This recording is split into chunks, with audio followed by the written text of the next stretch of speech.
नमस्कार, आप देख रहे हैं न्यूज 24 एक्सप्रेस और मैं हूं आपके साथ सपना ठाकुर। उत्तर प्रदेश में विधानसभा के चुनावी बिगुल बज चुका है, तो उसी कड़ी में न्यूज 24 एक्सप्रेस की टीम ने तमकुही विधानसभा का जायजा लिया। तमकुही में न्यूज 24 एक्सप्रेस के एडिटर इन चीफ अनुज भूमिया जी ने बात की समाजवादी पार्टी से उदय नारायण गुप्ता से और जाना कि तमकुही के किन मुद्दों पर वो चुनाव लड़ रहे हैं। न्यूज 24 एक्सप्रेस की टीम ने जानना चाहा कि तमकुही में जो पिछली विधानसभा से कांग्रेस का विधायक जीता पर उसने कोई भी विकास का कार्य नहीं किया, इस बार समाजवादी पार्टी ने तमकुही से ऐसे सभी प्रत्याशियों को बाहर करने का मन बना लिया है और समाजवादी पार्टी के साथ हर वर्ग को मजबूत करने का भी इरादा किया है। नेक्स्ट, उत्तर प्रदेश के अंदर जहां दूसरे चरण का चुनाव जारी है, वहीं न्यूज़ 24 एक्सप्रेस की टीम पहुंची हुई थी तमकुही विधानसभा में। तमकुही विधानसभा जिसे कहें तो 2 बार से पहले हमेशा कांग्रेस का गढ़ मानी जाती थी, पर इस बार अखिलेश की लहर बोले या अखिलेश की बात बोले, जहां समाजवादी पार्टी ने अपने प्रत्याशी के रूप में कांग्रेस को तोड़ने के लिए प्रत्याशी उतारे हैं डॉक्टर उदय नारायण गुप्ता जी। बात होगी उदय नारायण गुप्ता जी से किस तरीके के विकास की 2012 में अखिलेश किया करते थे, तो कांग्रेस का कहना है कि हमारे साथ हमेशा सौतेला व्यवहार किया गया, इसलिए विकास यहाँ ना हो पाया। बीजेपी के समय अब डॉक्टर उदय नारायण गुप्ता खुद विधायक बनने के बाद यहाँ किस तरीके से कार्य करेंगे, विकास की गतिविधियों को जानेंगे उनसे। उदय नारायण जी, सबसे पहले तो न्यूज़ 24 एक्सप्रेस में स्वागत है सर। जी, आपको बहुत बहुत धन्यवाद। अखिलेश जी कहते हैं 300 पार, तो बाबा भी कहते हैं 300 पार, किसका होगा भैया? अखिलेश जो कहते हैं वो सही कहते हैं। अखिलेश जी की बातें और समाजवादी पार्टी की बातें, चाहे वो उनका घोषणा पत्र हो, सभी सही होती हैं। तो घोषणा पत्र तो यहाँ की हालत देख के तो रोडों की, तो हमको तो घोषणा पत्र विश्वास ही नहीं रहा अखिलेश जी के ऊपर। क्या है, ये 2012 में सरकार उनकी हुई थी, सड़कें ऐसी हैं, तो उनसे पूछे विधायक साहब से कि क्या भैया विधायक साहब, तो बोले हम जब उनकी सरकार थी हम तो विधायक थे, हमारे साथ सौतेला व्यवहार किया गया, हमको यहाँ के लिए फंडिंग नहीं इशू करते, तो हम कहाँ से विकास करें यहाँ पे। देखिए, विधायक जी झूठ बोलते हैं, उनका झूठ बोलने का पेशा ही है, सब लोग जानते हैं इस क्षेत्र के लोग। और 2012 से 2017 तक जो समाजवादी पार्टी की सरकार है, जो आप सड़कें देख रहे हैं, जो पुल देख रहे हैं, समाजवादी पार्टी की सरकार में ही बना है। भारतीय जनता पार्टी की सरकार में कुछ काम नहीं हुआ है। जो उनका गड्ढा मुक्त का नारा था, आप खुद सड़कों पे चल रहे हैं कि गड्ढा मुक्त है या गड्ढा युक्त है। एक मिनट, सड़कें आप बोल रहे हैं अखिलेश की राज में बनी थी जी, तो कैसे 5 साल सरकार थी जब तक थी, उसके बाद वापस चली जाती हैं क्या? हमें तो सड़कें दिखी नहीं सर। नहीं, सड़कें अभी आप सामने देखिए, सड़कें बनी हैं, सड़कें टूट गई हैं जो भारतीय जनता पार्टी की सरकार में नहीं बन पाई हैं, उसका मरम्मत नहीं हो पाया। उन्होंने कहा था गड्ढा मुक्त हम करेंगे 15 दिन में, और सारी सड़कें विधानसभा की गड्ढा युक्त हैं, गड्ढा मुक्त कोई सड़क नहीं है। तो मतलब सिर्फ सड़कें भी 5 साल की रहेंगी जितनी दिन सरकार रहेगी, अगर सरकार रिपीट होती है तो फिर बनेगी? नहीं, सड़कें टूटती हैं, फिर उसका मरम्मत करने का काम सरकार का है कि 5 साल में सड़कें, अगर 5 साल का उसका होता है तो फिर हम मरम्मत करें, लेकिन भारतीय जनता पार्टी की सरकार ने कोई काम नहीं किया। आप कह रहे हैं विधायक जी झूठ बोलते हैं, पूरी जनता जानती है। अगर विधायक जी इस तरह से झूठ बोल रहे होते तो 2012 से 17 और 2017 से 22 2 बार क्यों लेके जाती जनता उनको? आप जानते हैं 2017 में समाजवादी पार्टी और कांग्रेस का गठबंधन था, और गठबंधन के नाते यहाँ के विधायक समाजवादी पार्टी की वजह से यहाँ से चुनाव जीते, कांग्रेस की वजह से चुनाव नहीं जीते। तो मतलब इस बार डॉक्टर उदय नारायण तो पक्के तय हैं? जी जी बिल्कुल। पर वो तो बीजेपी वाले तो कहते हैं कि दोनों का भाइयों का संगठन बना हुआ है, गठबंधन हो चुका है, इसलिए उदय नारायण को सिर्फ नाम के लिए उतार दिया। ये बीजेपी वाले क्या कहते हैं उससे मतलब नहीं है। यहाँ की जनता समाजवादी पार्टी के साथ है, उदय गुप्ता के साथ है, और 3 तारीख को पूरी तरह से एक तरफा वोट समाजवादी पार्टी पक्ष में साइकिल निशान पर वोट देने जा रही है। आपकी विधानसभा है ना ये? जी जी। क्या है इनके, कितने युवाओं को लेकर साथ में चल रहे हैं सर? कभी सोचे हैं इनके बारे में आप लोग? नहीं, अखिलेश जी सोचे हैं या कोई सोचा? नहीं, अगर सोचे होते तो 2012 से ज़्यादा कुछ तो रोजगार देते बेचारों को। नहीं, 2012 से 17 तक तो रोजगार मिला ही, और अभी भी उन्होंने रोजगार देने का वादा किया है। भारतीय जनता पार्टी ने छलावा किया है, एक भी युवा, सभी युवा रोड पे आ गए हैं, किसी को रोजगार देने का काम भारतीय जनता पार्टी की सरकार में नहीं हुआ। वो तो कह रहे हैं हमने स्कूल बनाए, हॉस्पिटल बनाए, हमने यहाँ पे बाहर की इंडस्ट्री लेके आ गए, और क्या चाहिए बोलते हैं? आप यहाँ तमकुही राज विधानसभा में आए हैं और आप देख लीजिए, एक भी स्कूल बना हो, एक भी अस्पताल बना हो, एक भी सड़क कोई बनी हो, एक भी स्कूल तो हम देख के इसमें बच्चों के बैठने की जगह नहीं थी। स्कूल में बच्चों को बैठने की जगह नहीं थी? हाँ, नीचे बैठे थे बच्चे। हाँ, ऐसे ही व्यवस्थाएं हैं। तो वो तो अखिलेश जी के समय का था ना सर स्कूल? नहीं, स्कूल बना था। हाँ। वो व्यवस्थाएं भी तो भारतीय जनता पार्टी की सरकार है, तो उसको करना चाहिए। उन्हें नारा क्या दिया था 2017 में? कहा क्या था, कर क्या रहे हैं? लड़ाने का काम कर रहे हैं, नफरत फैलाने का काम कर रहे हैं। विकास से भारतीय जनता पार्टी को कोई मतलब नहीं है। विकास केवल समाजवादी पार्टी की सरकार कराती तो है। डॉक्टर उदय नारायण जी, इस पर आपका क्या है कि डॉक्टर जी समझ ना, एक शब्द ऐसा होता है जिस पे आदमी को विश्वास होता है, तो तमकुही विधानसभा के लिए डॉक्टर मतलब इलाज करेगा इनका, जी जी बिल्कुल है? बिल्कुल। विधायक साहब खत्म है, विधायक साहब कुछ नहीं, वो लड़ाई से बाहर है। कांग्रेस का मतलब यहाँ इस समय जीरो। तो लड़ाई में कौन है? लड़ाई में हम हैं। तो अकेले लड़ोगे जी, किसी के साथ तो लड़ोगे? अब जो भी दूसरे पे आ जाएं, लेकिन कांग्रेस यहाँ जीरो है अब। अखिलेश सरकार ने एक ऐलान किया है 300 बिजली मुफ्त। जी जी तो क्या 2022 में याद आई? 2012 में भी तो वो किसान थे बेचारे, जब उनको दे देते बिजली मुफ्त। जब समस्या, उस समय समस्या ज़्यादा थी, किसान परेशान हुआ करता था बिजली पाने के लिए, उस समय मुफ्त क्यों नहीं बांटा? वो झाड़ू वाले आए इसलिए इन्होंने मुफ्त बांटी, देखने मुफ्त बांटी। 2012 से 2017 तक समाजवादी पार्टी की सरकार रही और आदरणीय अखिलेश यादव जी मुख्यमंत्री रहे, तो आप देखते भी होंगे उस समय बिजली पे बहुत सारा काम समाजवादी पार्टी की सरकार ने किया है। सर, आप कहते हो किसानों को गन्ना का जो वो है समर्थन मूल्य जो भी है हम उनको टाइम पे दिलाएंगे। बीजेपी के जो अभी सरकार है उनके गन्ना मंत्री कहते हैं भैया पहले का कर्जा तो मिटा दे, जब तो आगे वाले किसानों को सही में पैसे देंगे। पहले ही आप लोग कर्जा छोड़ के गए थे उनके किसानों के ऊपर कर्जा। ये भारतीय जनता पार्टी लोग झूठ बोलते हैं। समाजवादी पार्टी की सरकार रही है तो समय से भुगतान हुआ है और प्रत्येक वर्ष गन्ना और दूसरे फसलों का भी दाम बढ़ के मिला है। आप देख लीजिए कि 5 साल के सरकार में केवल इस बार चुनाव आया है तो भारतीय जनता पार्टी की सरकार ने केवल इस बार गन्ने का दाम बढ़ाने का काम किया है। 4 साल के किसानों से कोई मतलब नहीं रहा है। जब ये बात होती है किसानों की, तो अभी जब इतने सारे किसान बैठे थे, उनका कहना है हमने खाद, किसानों को खाद टाइम पे मिल रही है, उनका कहना है किसानों के लिए फसल नष्ट हो जाती, किसान बीमा हम लेके आए हैं। इन्होंने तो वो भी नहीं लेके आए थे, बेचारे किसानों की फसल नष्ट हो जाती थी वो रो लेता था। अब तो हम लेके आए हैं, उनको मिल भी रहा है और हर 2 महीने में पैसा पहुँचता है किसानों के खाते में। ये तमकुही विधानसभा में यहाँ हमेशा बाढ़ से लोग झेलते हैं और बहुत सारे जब वो समय आता है गर्मी के दिनों, उस समय आग से भी बहुत फसलों का भी नुकसान होता है, घरों का भी नुकसान होता है। फसल बीमा किस लिए है? बीमा किसी का किस लिए होता है? कि हमारा नुकसान हो तो पैसा मिले। एक भी किसान आप कह दें यहाँ ये इतने लोग हैं, सभी किसान लोग हैं, एक बता दीजिए किसी को मिला हो तो? 1 रुपये फसल बीमा किसको देते हैं? देख रहे हैं किसानों का। जी जी। एक प्लांट की भी बात हुई थी यहाँ पे पहले के नेता ने की, क्या उसका उद्घाटन करने का क्या है? नहीं, उद्घाटन करके वो फिर समाप्त कर दिया गया।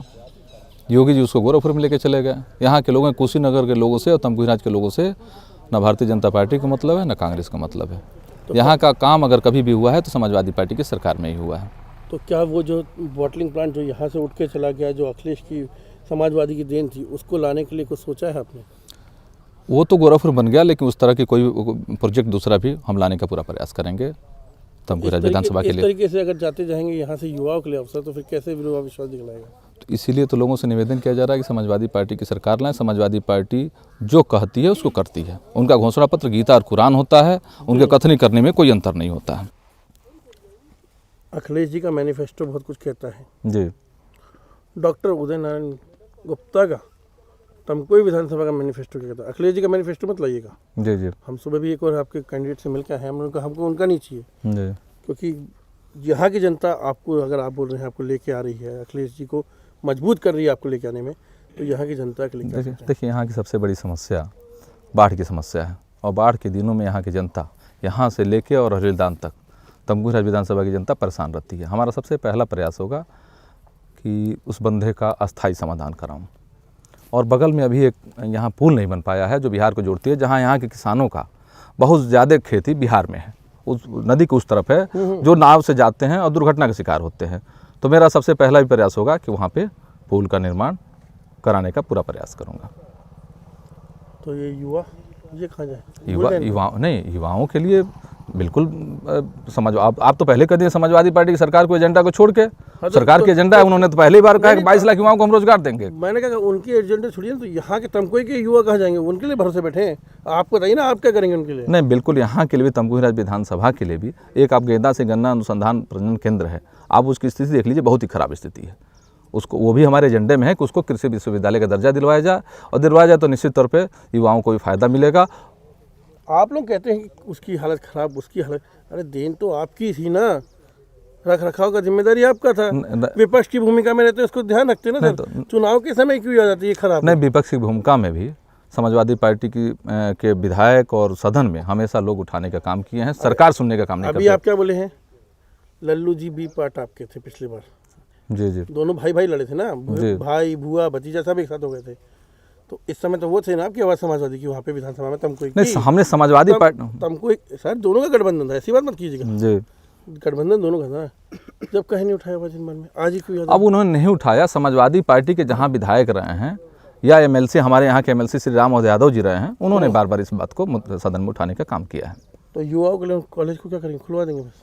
बिल्कुल पूरा प्रयास करेंगे। यहाँ शिक्षा और स्वास्थ्य की भी स्थिति बहुत खराब है, उसमें भी हमारा पूरा प्रयास रहेगा कि शिक्षा और स्वास्थ्य में स्वास्थ्य। दे तो दिए, एम्स दे दिया, उनका कहना है नहीं, अब मैं तमकुहीराज विधानसभा की बात करता हूँ। तो आप देख लीजिए, यहाँ एक डॉक्टर नहीं है। जो डॉक्टर बैठता है वो भी तुरंत रिफ़र करता है कि जिला अस्पताल रिफ़र करते हैं, मेडिकल कॉलेज रिफ़र करते हैं कि सीधे पीजीआई जाएँ या केजीएमयू चले जाएँ। हम ऐसी व्यवस्था करेंगे कि यहाँ अच्छे डॉक्टर की नियुक्ति कराई जाए और अच्छे डॉक्टर यहाँ रहें। जो सीएचसी हमारे हैं दुधही या तमकुहीराज में या सेवरही में, उनको जिला अस्पताल तरह का भी दर्जा दिलाने का पूरा प्रयास करूँगा। मेरा सवाल अभी भी वापस लग गया था, मैं तो हिलूंगा नहीं जब तक युवाओं के लिए आप नहीं बोलेंगे। नहीं, बोलो ना उनके लिए, रोजगार के लिए कब बोलोगे सर? नहीं, बिल्कुल स्वास्थ्य शिक्षा तो हम बोल रहे हैं कि स्वास्थ्य से भी हम काम करेंगे, शिक्षा पे भी काम करेंगे और युवाओं को रोजगार देंगे। कैसे, कहाँ से लाएंगे, वो तो जानना है हमको। हम व्यवस्था करेंगे, उसकी हम व्यवस्था करेंगे। आपके एजेंडे सरकार में, अभी आपके एजेंडे में नहीं है, सरकार की बात करें, आपके एजेंडे में नहीं है? नहीं, बिल्कुल एजेंडे में है, हमारे भी एजेंडे में है। खाई की फैक्ट्री लाएंगे यहाँ एक, चूँकि ये मूलतः गन्ना किसान यहाँ हैं और एक यहाँ हल्दी का भी यहाँ बहुत ज़्यादा दुधही क्षेत्र में उसका उत्पादन होता है, तो हमारा पूरा प्रयास रहेगा कि उस पर भी काम करें और हल्दी के लिए उसका फैक्ट्री बैठाई जाए। और एक शुगर फैक्ट्री जो बहुत दिनों से हमारे अभी पूर्व विधायक जी यहाँ अभी नहीं है, कासिम अली जी, जो मांग करते थे 2 मार्च में, उसके लिए भी पूरा प्रयास करेंगे। आपका साथी पिछली बार कांग्रेस का, जो आपके जो साथी हैं कांग्रेस के 7 भाई, उनने तो यहाँ बेचारे शहीदों की ज़मीन को ले गए। हाँ, तो आप लोगों ने जब भी उनका विरोध नहीं किया, ऐसा क्यों? नहीं, बिल्कुल विरोध किया। अभी बगल में श्री त्रिभुवन जायसवाल जी हैं, जो भी एक आवेदक थे हमारे इस विधानसभा के, उसने लगातार लड़ने का काम किए हैं। तो लगातार क्या हुआ? उन शहीदों को इंसाफ मिला? आप शहीदों को इंसाफ मिला? नहीं, वो आप बताएं, बिल्कुल इंसाफ नहीं है। इसलिए भाजपा और सपा एक, भाजपा और कांग्रेस एक है। जो कांग्रेस है वही भाजपा, नहीं, जो कांग्रेस है वही भाजपा है। अभी तो बोले भाजपा सपा एक। नहीं, कांग्रेस और भाजपा दोनों एक हैं, और जो भाजपा है वही कांग्रेस है। कहने के लिए वो कहते हैं, लेकिन आप लगातार यहाँ से लेकर लड़ाई लड़ने का, वहाँ आत्मदाह की भी आपने धमकी दिया है, लेकिन सरकार के लोग सुनने का कोई काम नहीं किया। आखिरी सवाल, 3 मार्च का दिन, लोकतंत्र का महापर्व, तमकुही की विधानसभा की जनता से डॉक्टर उदय क्या मैसेज देना चाहेंगे? मैं यहाँ के तमकुहीराज के सभी मतदाताओं से निवेदन करना चाहता हूँ कि अपने भाई, अपने बेटे को 3 मार्च को साइकिल के निशान पे वोट देके मुझे जिताएं। और मैं विश्वास दिलाता हूं कि जो यहाँ के तमकुहीराज विधानसभा में ऐतिहासिक विकास के कार्य कराऊंगा और आपके सुख दुख में हमेशा उपस्थित रहूंगा।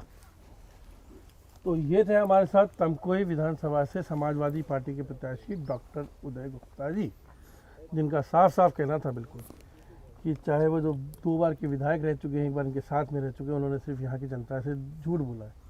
यहाँ के विकास के कार्यों में कभी विकास नहीं हुआ है। इनका कहना है कि जो अखिलेश जी ने कहा इस बार के घोषणा पत्र में, वह सब चीज़ें और तो और तमकुही की विधानसभा अपने इस भाई को, इस बेटे को, इस दोस्त को एक मौका दे के देखें तो इस तमकुही विधानसभा में ऐतिहासिक जो प्रगति होगी वो होगी। इनका साफ साफ कहना है किसानों के लिए भी, कि किसानों के लिए जिस तरीके से पुल नहीं है, वो पुल का निर्माण, सड़कों का निर्माण, और तो और किसानों के लिए जो भी सुविधा है, गन्नों की मूल्य से लेकर समर्थन मूल्य से, वो सब दिया जाएगा। स्वास्थ्य की बात करते हैं तो स्वास्थ्य के लिए अस्पतालों की तैयारी की जाएगी, डॉक्टरों की भर्ती की जाएगी। मैं अनुज अपने कैमरामैन चिरायु के साथ तमकुही से, धन्यवाद। ऐसे ही तमाम बड़ी खबरों के लिए बने रहिए हमारे साथ और देखते रहिए न्यूज़ 24 एक्सप्रेस। चुनावी समर में पार्टियों के दावे अनेक। किसान भाइयों को लगभग 391 करोड़ रुपए की राशि अब तक उनके अकाउंट में भेजी गई है। दावों की तह की हर वो सच्चाई जो रखती है सीधे आपसे सरोकार। हम पूछना चाह रहे हैं 4.5 साल से कौन सी टैबलेट दे रहे थे आप? कहीं दावे खोखले तो नहीं? जो काम कम और जुमलेबाजी ही ज्यादा करती है और अब तो नाटकबाजी भी बहुत करने लगी। कहीं ये दावे सिर्फ चुनावी जुमला तो नहीं, इस समाज को, जनता को गुमराह करने वाले का काम कर रहा है। जानिए हर चुनावी दावे की असली पड़ताल हमारे साथ रोज शाम 7 बजे।